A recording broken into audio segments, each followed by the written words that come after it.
అవసరం లేదురా, నీకేది అవసరం లేదు. కానీ శారదకి పెళ్లి అవసరం, ఒక తోడు అవసరం, ఒక నీడ అవసరం. ఏ సంగీత విద్వాంసుడికో కట్టబెట్టి దాని గొంతు ఎందుకు కోస్తావురా? నువ్వు అనుభవించే సుఖం చాలకనా? సంగీత సామ్రాట్టివి, శంకరాభరణంలో దిట్టవి, గండపెండీరం తొడిగించుకున్న వాడివి. ఈ వేళ ఎవరైనా కచేరీకి పిలిచి ₹1 ఇస్తున్నాడు రా. శుభ్రమైన బట్ట కట్టి ఎన్నేళ్లయిందిరా సంతృప్తిగా 2 పూట్ల భోంచేసి. కనీసం శారదకి ఒక మంచి రవికలు గుట్టైనా కొనిపెట్టగలుగుతున్నావా? ఇంకా నీకెందుకురా ఈ కంచిగరుడు సేవ? ఒరేయ్, రసికులు కాని వాళ్లకు కవిత్వాన్ని వినిపించే దౌర్భాగ్యాన్ని తన నుదుట రాయొద్దని ఏడుస్తూ వేడుకున్నాడు రా కాళిదాసు. ప్రజలకు నీ సంగీతం అవసరం లేనప్పుడు, ఆ సంగీతం నీకు కూడు గుడ్డ పెట్టలేనప్పుడు నీకెందుకురా ఇంకా ఆ వ్యామోహం? నీకుంది సరే, ఆ వ్యామోహంతో ఆ పసిదాని బ్రతుకు నాశనం చేయడానికి హక్కు నీకెవడిచ్చాడ్రా? కాదురా, ఈ జన్మలో దానికి పెళ్లి కాదు. ఇలాంటి తండ్రికి పుట్టారనే ఆనందంతో ఏ నుయ్యో గొయ్యో చూసుకుంటుంది. అప్పుడు ఆ శవాన్ని ఎదురుగా పెట్టుకుని పాడుకుంది కదా సంగీతం. నిన్ను దైవం కూడా రక్షించలేడురా.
నువ్వు పాడుతున్న రాగం ఏమిటి, అంటున్న ఆ స్వరం ఏమిటి? శుద్ధ హిందువులలో రేషమే ఎలా వచ్చింది?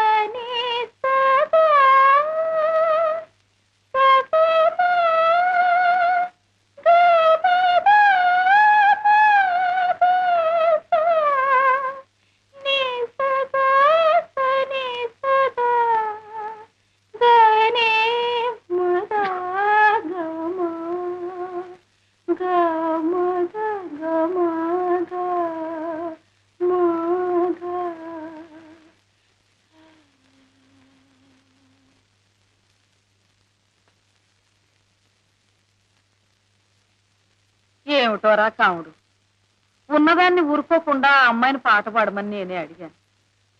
ఇరకాటంలో పెట్టి ఆ అమ్మాయిని నువ్వు ఇరకాటంలో పెట్టావు సరే, మధ్యలో నేను ఇరుకుని పడ్డాను. నీ మొహం బెల్లం కొట్టిన రాయలా నోరు మూసు కూర్చోక ఆ చొల్లువాగుడు ఎందుకురా నీకు? బోల డబ్బు ఖర్చు పెట్టి సంగీతం చెప్పించాను. 20-30 కృతుల దాకా నేర్చుకున్నావు. రిషభం అనడం చేతకాలేదట్రా నీకు? నీ కర్మ కాకపోతేను. నువ్వు సడక్కే మధ్యన చేత కాకనా?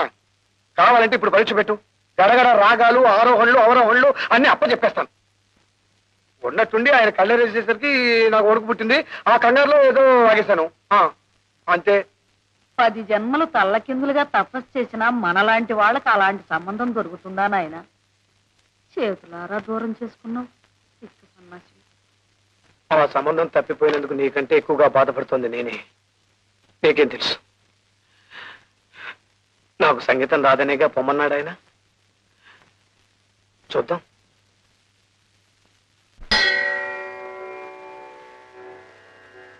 మాణిక్య వీణాం ఉపలాలయంతి మదాలసా మంజుల వాగ్విలాసా మహేంద్ర నీలద్యుతి కోమలాంగీ మాతంగ కన్యా మనసా స్మరామి చతుర్భుజే చంద్రకళావతంసే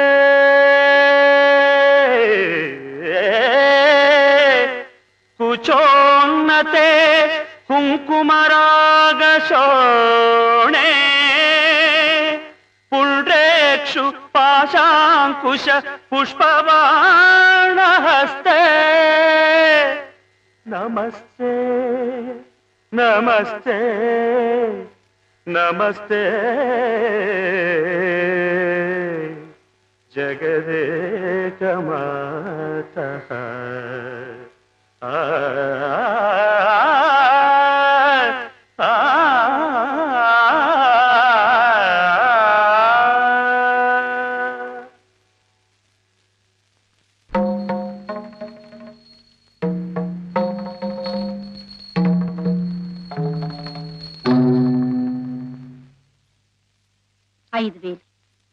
మీ డబ్బు పూర్తిగా ముట్టినట్టేనా? ముట్టిందమ్మా, ఉండండి రసీదు ఇస్తాను. సుబ్బయ్య గారు, నాకు రసీదులతో పని లేదండి. శంకర శాస్త్రి గారి బాకీ పూర్తిగా తీరిపోయిందని మీరొక్క మాట అంటే చాలు. అదే మాటమ్మా. చూడండి, ముందు ముందు శాస్త్రి గారు ఎప్పుడు ఎంత డబ్బు అడిగినా ఇస్తూ ఉండండి. ఆ బాకీ నేను తీరుస్తాను. అలాగేనమ్మా. వస్తానండి.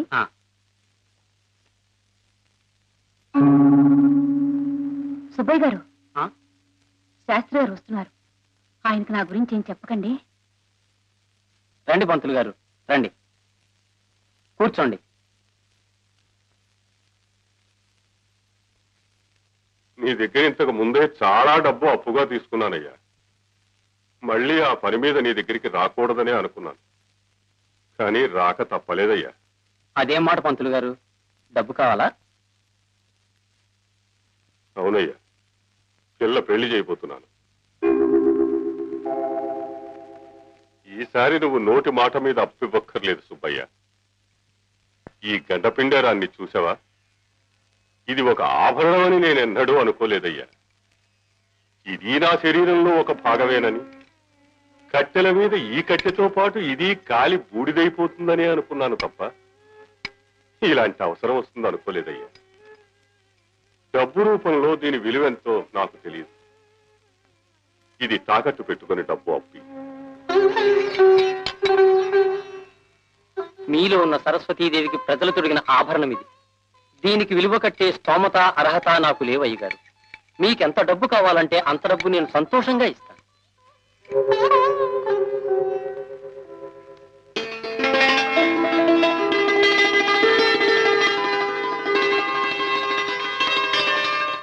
ఎంత రాశారా? ఉదయనుడు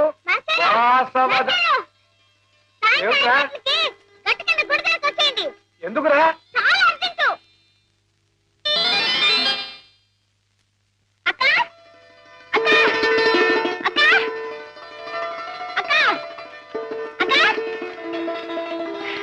5 గంటలకి గట్టు కింద గుడి దగ్గరకు వచ్చే.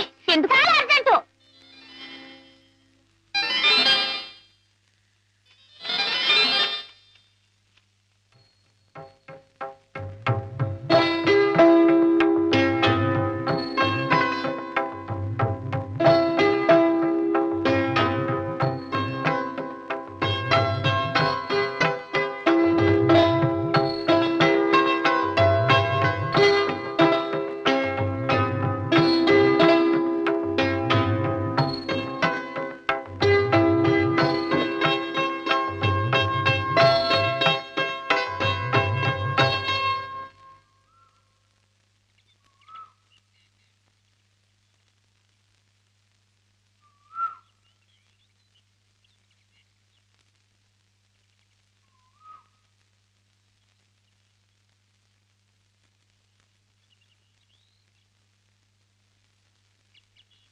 పలుకే బంగారమాయనా కోదండ పాణి పలుకే బంగారమాయనా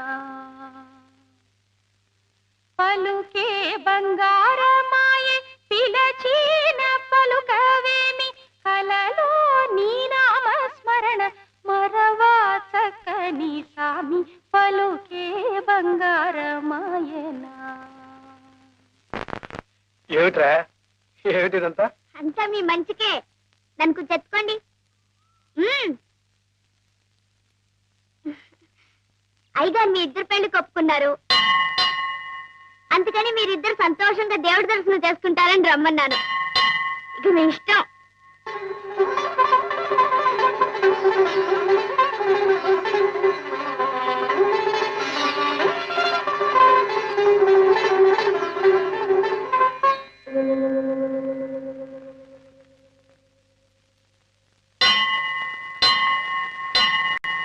గుమ్మం దగ్గరకు వచ్చిన లక్ష్మి చేజారిపోయిందని బాధపడ్డాను బాబు గారు. తమంతట తమరే పిలిచి పిల్లనిస్తున్నారంటే ఇదంతా మా కాముడు సుఖం. మా వాడు ఎప్పుడు అంతేనమ్మా. సొంటి కొమ్మేననుకోండి, కళ్ళల్లో పెట్టుకుంటే భక్కున మండుతుంది, ఆ తర్వాత మంచు ముక్కలా చల్లబరుస్తుంది. సుందరం భాగవతారేనా?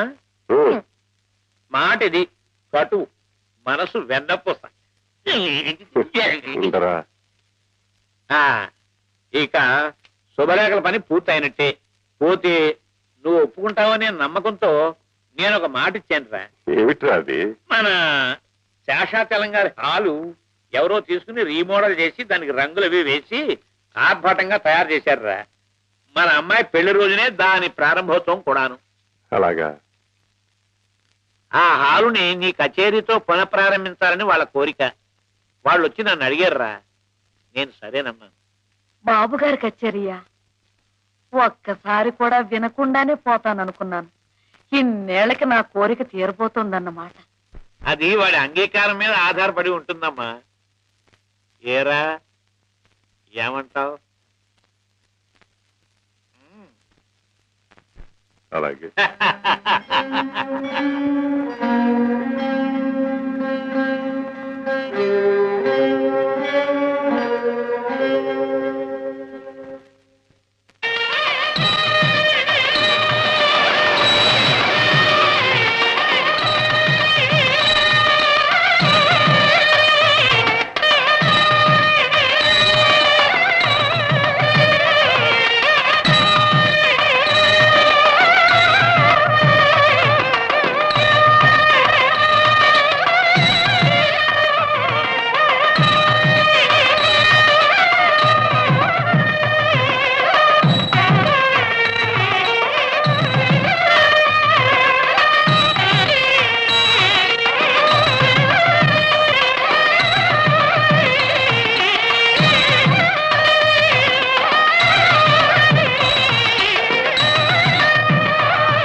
పెద్దలందరికీ ఇలా నమస్కారాలు. అపర సరస్వతి అవతారమూర్తి అయిన ఈ కళామూర్తిలోని కళను వర్ణించే శక్తి నాకు లేదు.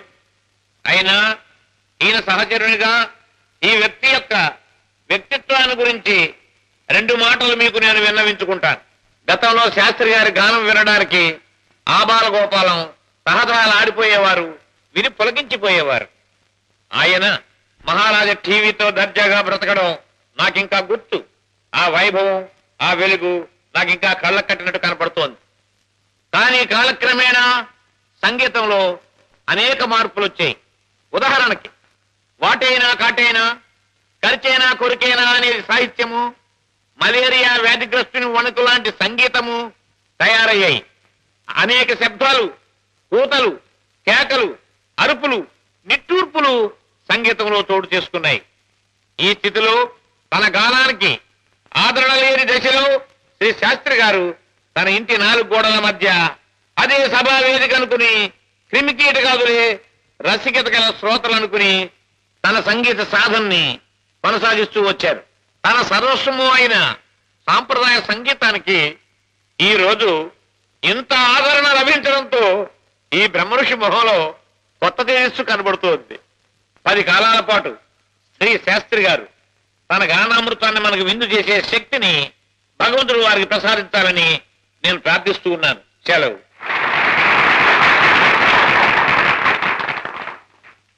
సభకు నమస్కారం. పాశ్చాత్య సంగీతపు పెను తుఫానుకి రెపరెపలాడుతున్న సత్సాంప్రదాయ సంగీత జ్యోతిని ఒక కాపు కాయడానికి తన చేతులు అడ్డుపెట్టిన ఆ దాత ఎవరో వారికి 100,000 వందనాలు అర్పిస్తున్నాను. శుష్కించిపోతున్న భారతీయ సంస్కృతిని, సాంప్రదాయాన్ని పునరుద్ధరించడానికి నడుం కట్టిన ఆ మహామనీషికి శిరస్సు వంచి పాదాభివందనం చేస్తున్నాను.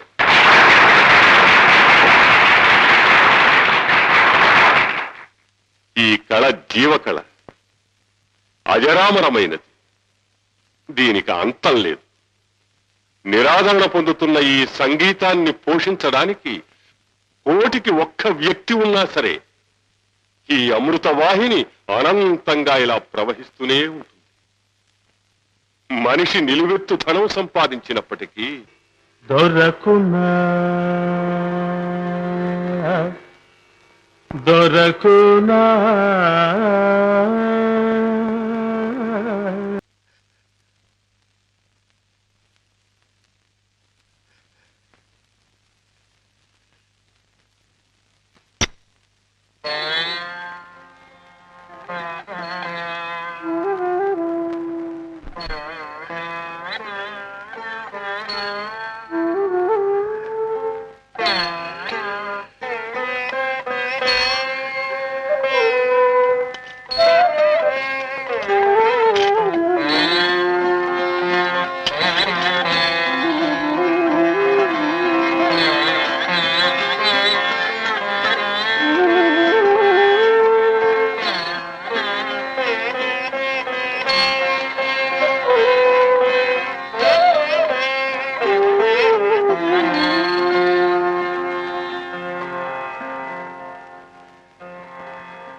శతమానం భవతి శతాయు పురుషస్యేంద్రియాయుష్యేంద్రియే ప్రతిష్టతి.